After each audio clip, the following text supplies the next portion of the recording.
এই ভিডিওটি ভালো করে লক্ষ্য করে দেখুন। ভিডিওতে ভোট কেন্দ্র দখলের জন্য ভোট কেন্দ্রের সিসিটিভি ক্যামেরাগুলোকে নষ্ট করে দেওয়ার পরিকল্পনা করেছে বিএনপি।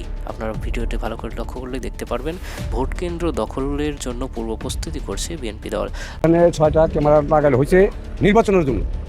এখন নির্বাচনের সাথে কোনো গ্যাঞ্জাম যাতে কোনো কিছু পরিবেশ ভালো থাকে তার জন্য 6টি ক্যামেরা এখানে লাগানো হয়েছে। ওদের 6টা থেকে একটি ক্যামেরা চুরি নিয়ে গেছে রাতের 2টা বা 3টার দিকে, এবং পাশাপাশি আমাদের মসজিদের যে ক্যামেরাটা ছিল সেই ক্যামেরাটা চুরি করে নিয়ে গেছে।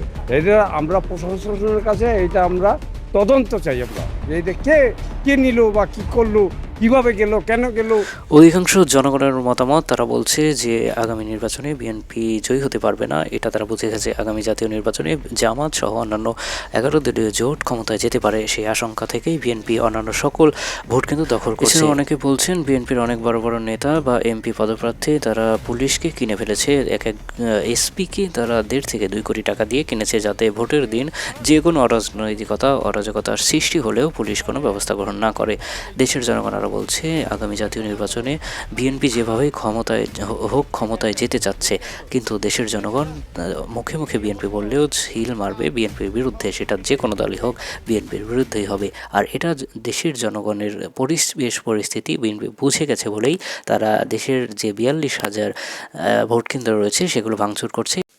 এছাড়াও নির্বাচন কমিশন নির্বাচন কেন্দ্রের 400 গজের মধ্যে মোবাইল বা যে কোনো ক্যামেরা বা ইলেকট্রনিক ডিভাইস নিয়ে যাওয়া নিষিদ্ধ ঘোষণা করার পর জনগণ এটাই বলছে যে বিএনপির চাপের মুখেই এটি করতে বাধ্য হয়েছে নির্বাচন কমিশন।